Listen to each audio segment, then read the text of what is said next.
নমস্কার, আমি মঞ্জু ভট্টাচার্য। আমার গল্প পাঠ আসরে আপনাকে স্বাগত জানাচ্ছি। পড়ছি সুনীল গঙ্গোপাধ্যায়ের সেই সময় উপন্যাসের পরবর্তী অংশ। গঙ্গানারায়ণের পিনিশ বজরা নদীর ঘাটে এসে ভেড়ার প্রায় সঙ্গে সঙ্গেই 1-2 করে প্রজারা এসে হাজির হতে লাগলো। বজরার আগমন বার্তা অনেক আগে থেকেই রটে যায়। ইজারা দেওয়া তালুকের প্রজারা এসে কেঁদে পড়ল গঙ্গানারায়ণের পায়ে। বংশানুক্রমিকভাবে তারা জমিদারকেই রক্ষাকর্তা বলে জেনে এসেছে। দেশের রাজাকে সে খবর তারা রাখে না। খাজনা বাকি পড়লে জমিদারের পেয়াদা গোমাস্তারা মারধর করে, সেটাও জমিদারের অধিকারের মধ্যে পড়ে। আবার আপদে বিপদে জমিদারের চরণেই আশ্রয় নিতে হয়। গঙ্গানারায়ণ উদাসীনভাবে সব কথা শুনে যেতে লাগলো। বিভিন্ন জনের কথায় কুঠিয়াল ম্যাকগ্রেগের যে চরিত্র ফুটে উঠেছে তাতে তাকে দানব বলেই প্রতীয়মান হয়। অনেকেরই পিঠে, বুকে, মুখে ম্যাকগ্রেগারের হাতের শ্যামচাঁদের ক্ষতচিহ্ন। অনেকে গৃহহীন। গঙ্গানারায়ণের মনে হলো ইজারা দেওয়া তালুকের প্রজাদের সম্পর্কে তার করণীয় কিছু নেই।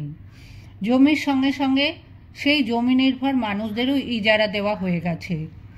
ইজারাদারি সেই জমি ও মানুষের দণ্ডমুণ্ডের কর্তা, যদিও সেই সব প্রজারা এখনও জমিদারকেই তাদের প্রভু মনে করছে। কিন্তু আইন একথা মানবে না। আর তাদের খাস তালুকের প্রজাদের ওপরেও যে অত্যাচার চলছে তার প্রতিবিধান করতে গেলেও কোনো না কোনোভাবে আইনের আশ্রয় নিতে হবে। সাহেবজাদের বিরুদ্ধে তো আর পায়ে লাঠিয়াল নিয়ে যুদ্ধ করতে যাওয়া যায় না। মামলা মোকদ্দমার বিষয়ে বিধুশেখরই ভালো বুঝবেন। গঙ্গানারায়ণের মন বিবশ হয়েছিল। প্রজাদের দুঃখ দুর্দশার কাহিনী শুনতে শুনতে আস্তে আস্তে তার জড়তা কাটতে লাগলো। সবচেয়ে সে বিচলিত হলো জামাল উদ্দিন শেখের ঘটনা শুনে। জামাল উদ্দিনের বিবি হানিফাকে কয়েকদিন ধরে পাওয়া যাচ্ছে না। সকলের ধারণা নীলকুঠিতেই তাকে ধরে নিয়ে যাওয়া হয়েছে। ম্যাকগ্রেগারের কয়েকজন দেশি কর্মচারী আছে। তাদের মধ্যে গোলক দাস নামে একজন একেবারে সাক্ষাৎ শয়তান। সে ওই সাহেবের সকল অপকর্মের দোসর। ওই গোলক দাসের চোখ পড়েছিল হানিফা বিবির ওপর। সেই তাকে নিশ্চয়ই তুলে দিয়েছে সাহেবের হাতে। হানিফা বিবি 2 দিন ধরে বেপাত্তা বলে জামাল উদ্দিন শেখ নিজে গিয়েছিল নীলকুঠিতে খবর নিতে। তারপর থেকে জামাল উদ্দিনও আর ফেরেনি। নীলকুঠিতে মাটির নিচে একটা ঘর আছে, সেখানে নিশ্চয়ই আটক করে রেখেছে জামাল উদ্দিনকে, কিংবা তাকে এতক্ষণ খুন করে ফেলাও বিচিত্র নয়। ওই নীলকুঠিতে যাবার সাহস আর কারণ নেই, একমাত্র গঙ্গানারায়ণ যদি কোনো ব্যবস্থা করতে পারে। হাজার হোক, গঙ্গানারায়ণ জমিদার, নীলকুঠির সাহেব তার মান রেখে কথা বলবে অন্তত। জামাল উদ্দিন শেখকে চেনে গঙ্গানারায়ণ। অত্যন্ত বলিষ্ঠকায় পুরুষ। তার চেহারা ভিড়ের মধ্যেও চোখে পড়ে। সে এখানে একজন মোড়ল গোছের। কথাবার্তার ভঙ্গি গোয়াড়ের মতন। যদিও গঙ্গানারায়ণ বুঝেছিল যে জামাল উদ্দিন মানুষটা অতি সরল, সেই জলজান্ত মানুষটা অদৃশ্য। জামাল উদ্দিনের বৃদ্ধ পিতার 2 চোখে ছানি। সামনাসামনি খোলা চোখে চেয়ে থাকে, কিন্তু হাত নাড়ে অন্ধের মতন। সে বলল, মই তোমার গোলাম হইতো গো রাজাবাবু, তুমি মোর ছাওয়ালডারে ছামিল কইরা দিতা না। গঙ্গানারায়ণ বললে, তোমরা ম্যাজিস্ট্রেট সাহেবকে খবর দাওনি? এর বিহিত তো তিনিই করতে পারেন। তোমরা ম্যাজিস্ট্রেট সাহেবের কাছে দরবার করোগে যাও। এর উত্তরে সবাই সমস্যারে গোলমাল করে যা বলল তার মর্মার্থ এই যে তারা ম্যাজিস্ট্রেট সাহেবের ওপর কোনোই ভরসা রাখে না। তাকে তারা জুজুর মতন ভয় পায়। তিনি এই নীলকুঠির ম্যাকগর্গর সাহেবের কুটুম্ব। ম্যাজিস্ট্রেট যখন এ তল্লাটে আসেন তখন তিনি আস্তানা নেন ওই নীলকুঠিতে এবং কুঠিয়ালদের সঙ্গে অনেকক্ষণ ধরে হাত ঝাঁকাঝাঁকি করেন। ম্যাকগর্গর সাহেবের হাতি আছে, বাঘের মতন বড় বড় পোষা কুকুর আছে। সেই হাতির পিঠে চড়ে কুকুরগুলো সঙ্গে নিয়ে ম্যাজিস্ট্রেট বাঘ শিকারে গিয়েছিলেন এই তো কয়েক মাস আগে। সুতরাং সেই ম্যাজিস্ট্রেট কি এই ম্যাকগ্রেগর সাহেবের বিরুদ্ধে কোনো নালিশ শুনবেন?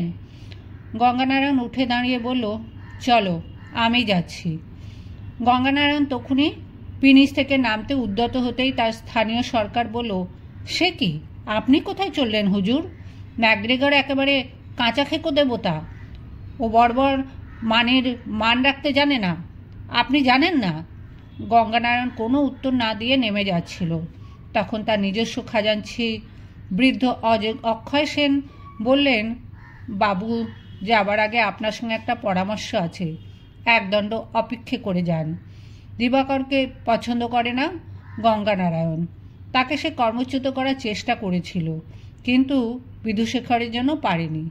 তবে দিবাকরকে সে আর মফস্বলে আসবার সময় সঙ্গে নেয় না।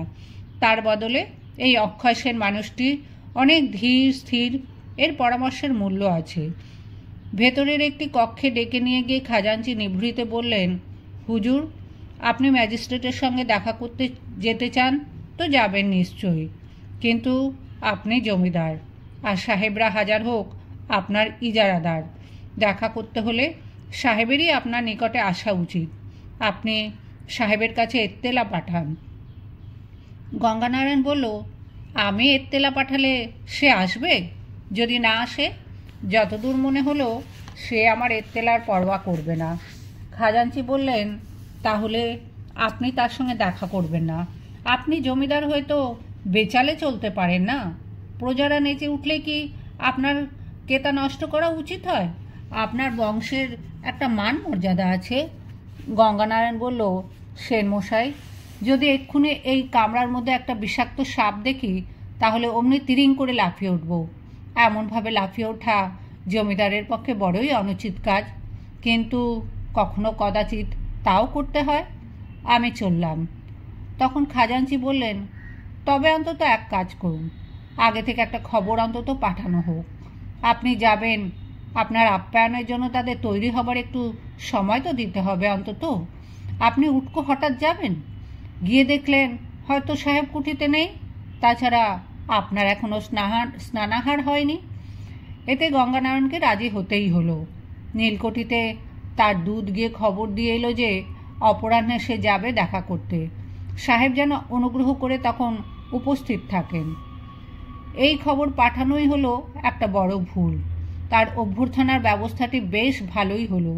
নীলকুঠির বিশাল চত্বরে একটি ক্যাম্প চেয়ারে পা ছড়িয়ে শুয়ে আছে ম্যাকগ্রেগর, রোদ আড়াল করার জন্য মুখের ওপর টুপি চাপা দেওয়া। মাটিতে গড়াচ্ছে কয়েকটা সুরার বোতল, সেখানে ভন ভন করছে এক ঝাঁক মাছি। সাহেবের জামায় ঝোলের দাগ, বোঝা যায় দুপুর থেকে খানাপিনা বেশ জবর হয়েছে। কয়েকজন কর্মচারী সন্ত্রস্ত মুখে একটু দূরে সারবদ্ধ হয়ে দাঁড়িয়েছিল। দুজন সঙ্গীকে নিয়ে গঙ্গানারায়ণকে প্রবেশ করতে দেখে তারা সসম্ভ্রমে তাকে ভেতরে নিয়ে এলো এবং একজন সাহেবের কানে কানে কিছু বলল। সাহেব টুপিটা সরিয়ে রক্তাক্ত চোখে গঙ্গানারায়ণের দিকে তাকিয়ে জড়িত স্বরে বলল, hello zamindar, nice seeing you, come on, sit down. একজন দৌড়ে একটি কেদারা এনে দিল গঙ্গানারায়ণের জন্য। গঙ্গানারায়ণ সেটিতে বসে সাহেবের দিকে তাকিয়ে দেখল। সে ততক্ষণে আবার মাথা হেলিয়ে দিয়ে মুখের ওপর টুপি চাপা দিয়েছে। গঙ্গানারায়ণ গলা খাঁকারি দিয়ে বলল, মিস্টার ম্যাকগ্রেগর, শুভ অপরাহ্ন। আশা করি আপনার শরীর স্বাস্থ্য মঙ্গল। আশা করি এতদ অঞ্চলের জলবায়ু আপনার সহ্য ও পছন্দ হইয়াছে। আমি আপনার সহিত কয়েকটি বিষয় লইয়া কিঞ্চিত আলোচনা করিতে আসিয়াছি। ম্যাকগ্রেগর এর উত্তরে নাক ডাকাতে শুরু করল। বিস্মিত হয়ে গেল গঙ্গানারায়ণ। অনেক ইংরাজের সঙ্গে তার পরিচয় হয়েছে, এরকম বর্বর তো সে কখনো দেখেনি। একজন খর্বকায় গোলাকৃতি বাঙালি হাত জোর করে বিনীতভাবে দাঁড়িয়ে আছে কাছে। তার দিকে ফিরে গঙ্গানারায়ণ বলল, সোনার মুড়া পর্যন্ত পত্তনি ইজারা দেওয়া হয়েছিল, তার বাইরে আমার খাস তালুক। সেখানেও নীলকুঠির লোকেরা প্রবেশ করে জোর করে আমার প্রজাদের ধরে আনে। আমার প্রজারা নীলকুঠির রায়ত নয়। সেই লোকটি বলল, হুজুর, আপনার প্রজাকে হয়রানি করার কথা আমরা স্বপ্নেও ভাবি না। আপনারা হইলেন এদিকে 3 পুরুষের জমিদার, তবে কিনা আমাগো রায়তরা আপনার তালুকে গিয়া লুকাইয়া ঘাপটি মাইরা থাকে, তাগো ধৈরা আনতে হয়। এলাকা চাষিরা বে এলাকায় যাবে কেন? হ্যাডা আগে কন। বেটারা 2 আনা পয়সা মজুরি আর 5 পো চাউল খুঁড়া কি পায়? আমাগো সাহেব পয়সা খরচ করতে কখনো নারাজ নন, তবু বেটারা। গঙ্গানারায়ণ বলল, আমার এলাকায় কয়েকটি পাকা আখের খেতে আগুন লাগিয়ে দেওয়া হয়েছে, হুমকি দিয়ে চিনি কল বন্ধ করা হয়েছে। সেই লোকটি বলল, হুজুর, কার খেতে কে আগুন দেয়? তার কি ঠিক আছে? এ বেটারা কথায় কথায় নিজেগো মধ্যেই কাজিয়া করে, প্রতিবেশীর ঘরে আগুন লাগায়। এগো কথা মোটেই বিশ্বাস লবেন না হুজুর। গঙ্গানারায়ণ কিছু বলতে গিয়েও থেমে গেল। সাধারণ একজন কর্মচারীর সঙ্গে এসব আলোচনা করতে তার ঘৃণা বোধ হচ্ছে। লোকটির মুখ দেখলেই বোঝা যায় লোকটি অতি খল। কে জানে এই সেই গোলক দাস কিনা। গঙ্গানারায়ণ জিজ্ঞেস করলো, কুটিতে আর কোনো সাহেব নেই? আমার কটা জরুরি কথা বলবার ছিল। লোকটি বলল, আইগা না হুজুর, সাহেবরা সবাই চড়সালে শুয়োর মারতে গেছেন গিয়া, বেলাবেলি রওনা হয়েছেন। আপনি আসবেন কইয়া গ্রেগর সাহেব শুধু রয়েছেন। গঙ্গানারায়ণ সেই লোকটিকে বলল, জামাল উদ্দিন বলে একজন চাষি এই কুঠিতে এসেছিল, আর ফিরে যায়নি। লোকটি বলল, কোন জামাল উদ্দিন হুজুর? কত মানুষই তো এখানে আসে যায়। এবার ম্যাকগ্রেগর জড়িত গলায় বলল, those beggars, they all look alike. অপমানে কর্ণমূল ও নাসিকাগ্র রক্তিম বর্ণ হয়ে গেল গঙ্গানারায়ণের। সাহেবটি জেগেই আছে, সব শুনছে, শুধু ইচ্ছে করে ঘুমের ভান করে রয়েছেন। এই কথাটি বলেই সে নাক ডাকতে শুরু করেছে আবার। কর্মচারীটি বললেন, সাহেব কইলেন যে ওই চাষা ভূষা সকলদেরই চেহারা একই লাহান, শুধু নাম শুননাই চেনা যায় না। তোমার সাহেবকে ডাকো, আমি ওর সঙ্গে কথা বলবো। লোকটি জিভ কেটে বলল, সেই সাহিত্য আমার নাই, এহানে কারুরই নাই হুজুর। কাঁচা ঘুম ভাঙাইলে গ্রেগর সাহেব চইটা আগুনের মতো লকলক করেন, তখন হাতের সামনে যারে পান। গঙ্গানারায়ণ উঠে দাঁড়ালো। অভদ্র ব্যবহারের উত্তর কি হতে পারে? শারীরিক শক্তির প্রয়োগ কিংবা পাল্টা অভদ্র ব্যবহার, এই কোনোটিতেই গঙ্গানারায়ণ অভ্যস্ত নয়। সাহেবটি তাকে ইচ্ছে করে অপমান করেছে, এটা যেন তার অবিশ্বাস্য মনে হলো। একজন মানুষের সঙ্গে আর একজন মানুষ এমন ব্যবহারও করতে পারে? এই ব্রিটিশ জাতেরই কবি শেক্সপিয়ার, মিল্টন।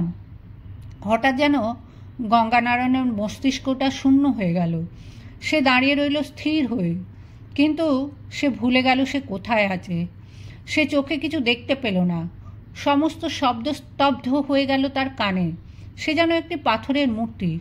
অপমান ও অত্যন্ত ক্রোধের পর সে যেন অপমান ক্রোধ ছাড়িয়ে চলে গেল অন্য কোনো স্তরে। কর্মচারীটি বলল, ওই যে দূরে কদম গাছটা দেখতে পেয়েছেন হুজুর? প্রজারা কেউ আর বেশি দূর আসে না, ওইখানে খাড়াইয়া কথা কয়। কোন প্রজার ঘাড়ে কয়টা মাথা যে সাহেবগো কাছারির মধ্যে পা দিবে? আপনি আইছেন, আপনি মান্য লোক, আপনার কথা হলো গিয়া ভিন্ন, কিন্তু সুজাউদ্দিন না গজাউদ্দিন কার কথা কইলেন, সে এখানে আসবে কেন? গঙ্গানারায়ণ কিছুই শুনতে পেল না এসব। তার চোখের সামনে যে সমস্ত জগৎ চলমান, তার মাথা টলছে একটু একটু। লোকটি বলল, হুজুর কি সাহেব বাড়িতে জল খান? তাহলে একটু মিষ্টি মুখের ব্যবস্থা করি। এ কথা শুনতে পেল না গঙ্গানারায়ণ। সে যেন অচেতন অথচ দণ্ডায়মান, তার সমস্ত মুখে বিষাদের কালিমা মাখা। তাকে সেই অবস্থায় দাঁড়িয়ে থাকতে দেখে সকলেই বিস্মিত। তার সঙ্গীদের মধ্যে একজন ডাকল, হুজুর। গঙ্গানারায়ণ এক পা বাড়াতে গিয়ে টলে পড়ে যাচ্ছিল। তার সঙ্গীরা ধরে ফেলল তাকে। তখন যেন সম্বিত ফিরে পেয়ে সে আচ্ছন্ন গলায় বলল, কি হয়েছে? তোরা আমায় ধরে রয়েছিস কেন? হুজুরের কি শরীর খারাপ হলো? গঙ্গানারায়ণ একটা দীর্ঘ নিঃশ্বাস ফেলে বলল, না, চল। ধীর পায়ে সে বেরিয়ে এলো নীলকুঠি থেকে।